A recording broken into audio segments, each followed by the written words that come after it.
Hello everyone.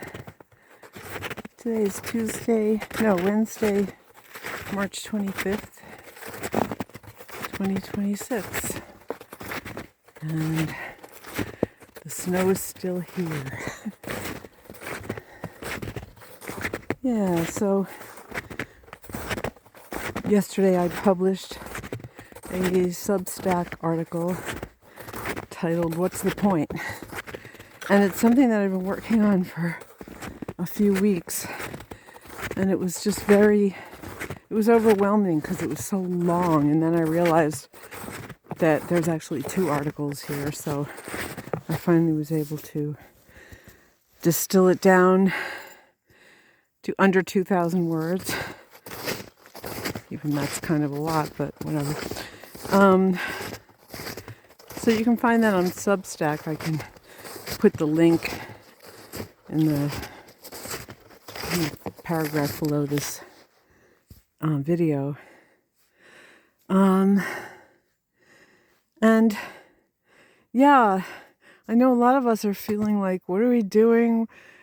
Wanting a change. Maybe it's time to do something else in our life, or the feeling of wanting to move. It's very strong. And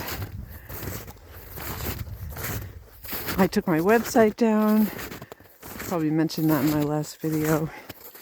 So I'm trying to figure out creating a new website. It just was like clear the slate. And I have a new offering in the energy work realm, and some offerings as far as doing readings as well. So, and a blog will be part of that too. But anyway, so, but what came about through this "what's the point" feeling is, of course, as I already knew, the point is love. And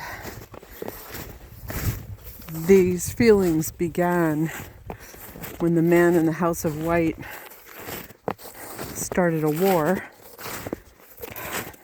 And I can barely look at the news and stuff anymore, which I guess is a blessing because I was doing a little too much of that. But I mean, it's just, you know what? It just feels so old. Like, many of us are already in a different vibrational frequency, higher, more refined, and it doesn't always feel that way because these new frequencies bring clearing and change, and sometimes stuff comes up from our past and we have to bless it and clear it and forgive ourselves or whatever is needed. And so, we are like spiritual heroes. We've undertaken to be here at this time and go through this massive change. And I feel like we're still kind of at the beginning of it. I hate to say that, but we have a ways to go. And so when we become disheartened and lose the energy and focus, I mean, that's a time to just go within or do nothing. Do whatever it is that you really like to do, which may feel like nothing.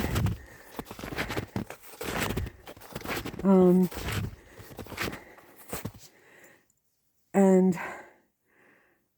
be with our feelings, but also know that it's temporary. And the love that we radiate gets us through. And I have seen with my inner eye the love going out being amplified through us, going out, and it gathers up more love that other people are amplifying, and it grows and grows. And that's our superpower. And we do whatever we can to bring something good and loving into this world. Being kind. I talk about this all the time. I'm sure you've heard me say this. Being kind to the people we come across in the outer world. So community is really important. And I find that when I'm feeling kind of, I don't know, I don't really feel hopeless. That was a word I might have used, but what I'm trying to get at is feeling that being in community, being with other people, like-minded people, being with friends is really, really, really helpful at this time. And I'm kind of a homebody.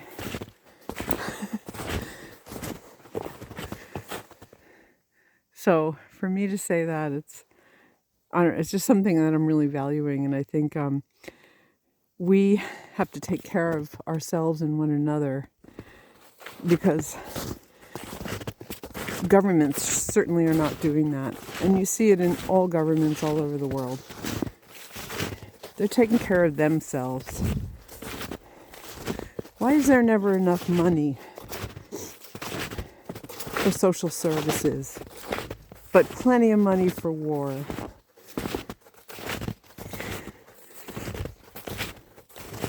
Plenty of money to line the pockets of those in government. It's so exasperating. Look, it's melting. I want to show you something over here. This is a deer bed. So a deer was sleeping there in the night. Usually I passed two others before. They kind of cluster around near each other, and it's so sweet to see their little nests in the snow.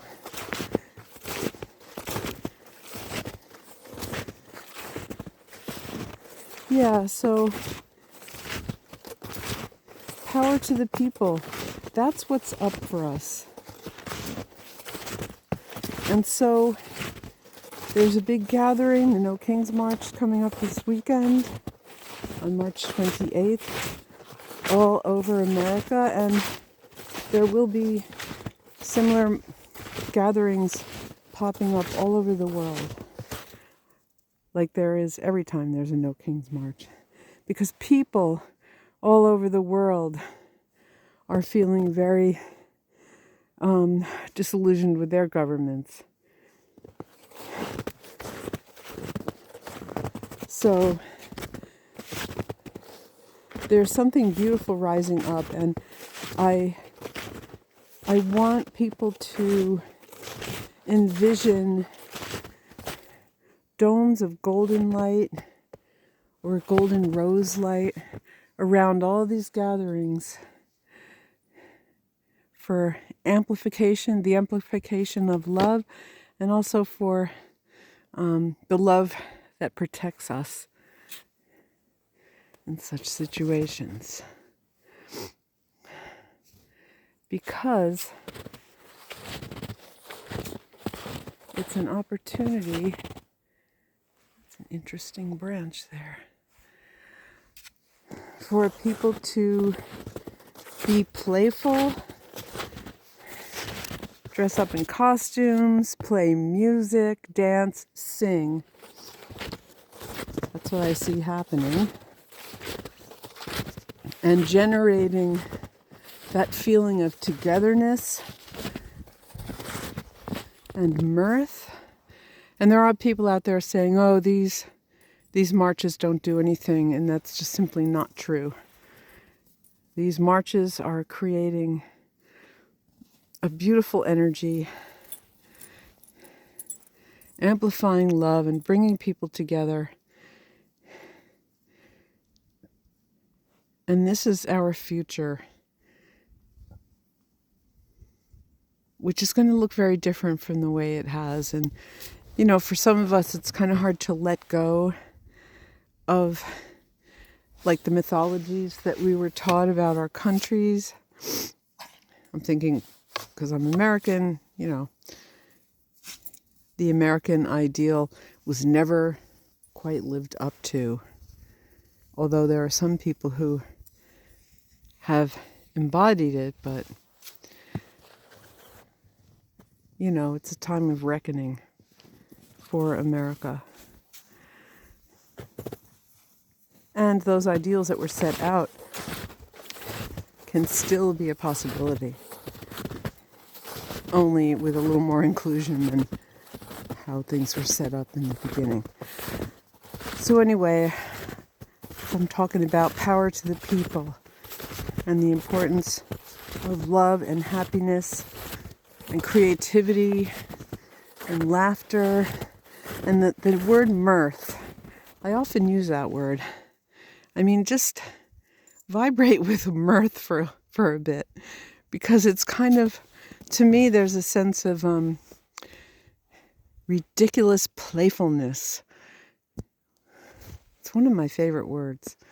And letting go of judgment or caring of what other people think, and just letting yourself fly. We can have mirthful gratitude for music and art and for one another and for gathering together. So that's something to consider. And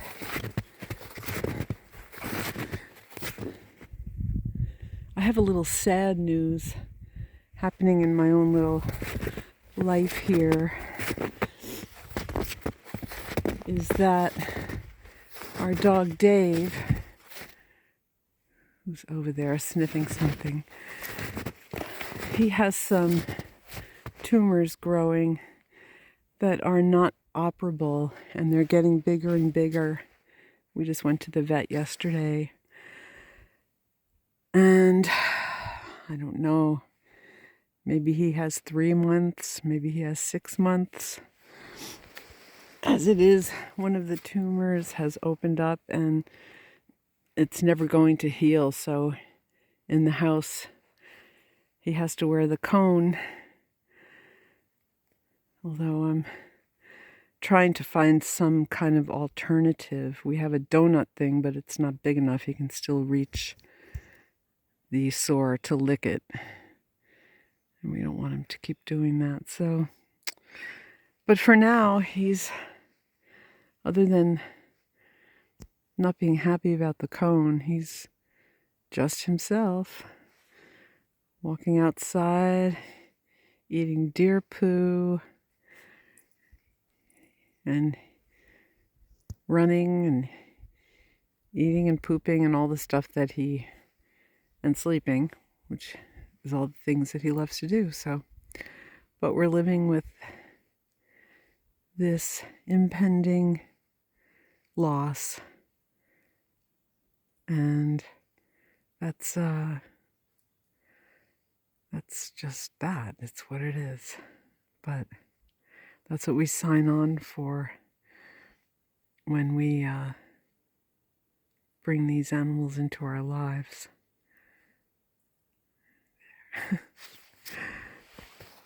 And I've always been very affectionate with him, so I'm always kissing him and petting him and rubbing his belly. So that's what's going on in my little world. And Dave's little world.